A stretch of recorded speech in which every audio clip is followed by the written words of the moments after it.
दोस्तों वैसे तो सर्दी के मौसम को एक हेल्दी सीजन कहा गया है और ये हमारे स्वास्थ्य के नज़रिए से बहुत ही लाभदायक रहता है, लेकिन कुछ रोग ऐसे हैं जो इसी सर्दी के मौसम में बढ़ते हैं और कई बार वो जानलेवा भी साबित हो जाते हैं। तो मुख्य रूप से आज मैं इस वीडियो में 3 रोगों का जिक्र करूंगा और उससे बचने के उपाय और क्या क्या सावधानियां हैं, ये सब कुछ आपको इस वीडियो में बताने वाला हूं। मैं रिक्वेस्ट करूंगा कि वीडियो को पूरा देखें और आज यदि आप हमारा चैनल पहली बार देख रहे हैं कि आप चैनल को सब्सक्राइब भी करें। नमस्कार, मेरा नाम doctor S M Saini, naturopath, और हम प्राकृतिक तरीके से बहुत सारे रोगों को दूर करने का प्रयास करते हैं। तो आओ देखते हैं कौन कौन से 3 रोग हैं जो सर्दियों में विशेष तौर से हमें उनकी सावधानी रखने की ज़रूरत है। पहला रोग है अस्थमा, जिसको हम दमा के नाम से भी जानते हैं। और सर्दियों में ये दमा, ये श्वास की बीमारी बहुत तेज़ी से बढ़ती है और बहुत कष्टमय स्थितियाँ पैदा होती हैं, क्योंकि सर्दी के मौसम की सर्दी की वजह से हमारी श्वसनिकाएँ, श्वास नलिकाएँ सिकुड़ जाती हैं और सांस लेने में बहुत तकलीफ़ होती है। रोगी मुंह खोल करके सांस लेता है। तो इस सर्दी के मौसम में हम इसको किस प्रकार से बचें? रोगी को नियमित रूप से दवाएं लेनी चाहिए, साथ ही गर्म पानी का ज़्यादा इस्तेमाल करना चाहिए। और इसमें एक जो ब्रीथिंग एक्सरसाइज है बहुत ही ज़बरदस्त तरीके से काम करती है। उसमें क्या करना चाहिए, रोगी को 2 तरह से हम इसी ब्रीथिंग एक्सरसाइज को करेंगे। पहले तो नासिका से लंबा सांस लेंगे और मुंह से निकालेंगे। एक बार आपको करके बताता हूँ।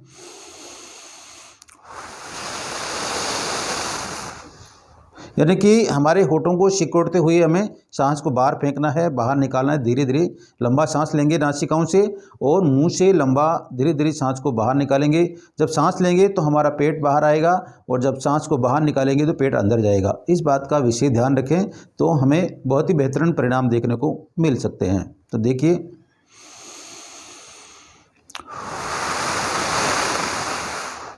नासिका से सांस लिया और मुंह से निकाला। अगली इसको हमें 10 या 15 बार रिपीटेशन करना है और इसके पश्चात हमें मुंह से सांस लेना है और नासिकाओं से निकालना है। पेट का वही ध्यान रखना है जो पहले बताया था। मुंह से सांस लिया, नाक से निकाल दिया। इसका अभ्यास करेंगे तो हम इसकी अस्थमा की जोखिम से बच सकेंगे। दूसरी बीमारी है जो सर्दियों में बढ़ती है, वो है हार्ट की डिजीज़। हृदय रोग सर्दियों में ज़्यादा बढ़ते हैं, हार्ट अटैक ज़्यादा आते हैं, कार्डियक अरेस्ट ज़्यादा होते हैं। इसका मुख्य कारण है सर्दियों में हमारी जो रक्त वाहिकाएँ हैं वो सर्दी की वजह से, कम तापमान की वजह से सिकुड़ जाती हैं और इसकी वजह से रक्त को इन वाहिकाओं में से गुजरने के लिए अधिक बल लगाना पड़ता है और ब्लड प्रेशर की संभावनाएं बढ़ जाती हैं।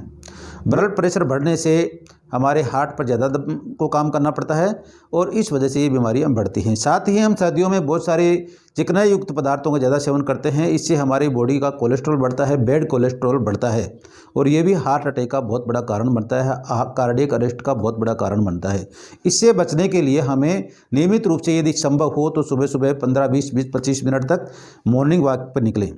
यदि साथ ही इसमें प्राणायाम, हमारे योग विज्ञान के जो प्राणायाम है, भ्रामरी प्राणायाम और अनुलोम विलोम प्राणायाम और ब्रीथिंग एक्सरसाइज, इसमें हमारे हार्ट को मजबूती देते हैं, हार्ट की सुरक्षा करते हैं। तो इनका हम नियमित रूप से अभ्यास करें। साथ ही सुबह सुबह उठते ही गर्म पानी का सेवन करें और संभव हो तो गर्म पानी में अदरक या सौंठ उबाल करके गुनगुना पानी हमें दिन में 2-3 बार अवश्य लेना चाहिए, ताकि हमारी हार्ट को एक प्रोटेक्शन मिल सके।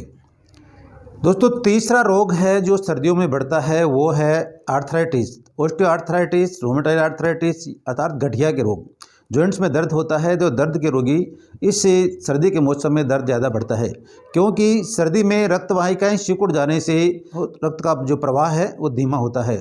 धीमा प्रवाह होने से बॉडी को ऑक्सीजन कम मिल पाती है, जॉइंट्स को तक के ऑक्सीजन कम पहुँच पाती है और ये दर्द का सबसे बड़ा कारण बनता है। साथ ही हम सर्दियों में पानी कम पीते हैं। पानी कम पीने से डिहाइड्रेशन की स्थिति होती है और ये टॉक्सिन कम बाहर निकलते हैं और ये भी दर्द का एक बड़ा कारण बनता है। तो दर्द के रोगियों को पर्याप्त मात्रा में पानी पीना चाहिए, चाहे गुनगुना पिए चाहे साधारण पानी पिए, लेकिन पानी पीने से हमारे शरीर में डिहाइड्रेशन की स्थिति पैदा नहीं होगी और डिहाइड्रेशन की स्थिति पैदा न होने से हमारे शरीर के टॉक्सिन बराबर बाहर निकलते रहते हैं और कुछ हल्की फुल्की हम एक्सरसाइज हमारे दर्द को कम कर सकती हैं। तो इन चीज़ों का हम ध्यान रखें।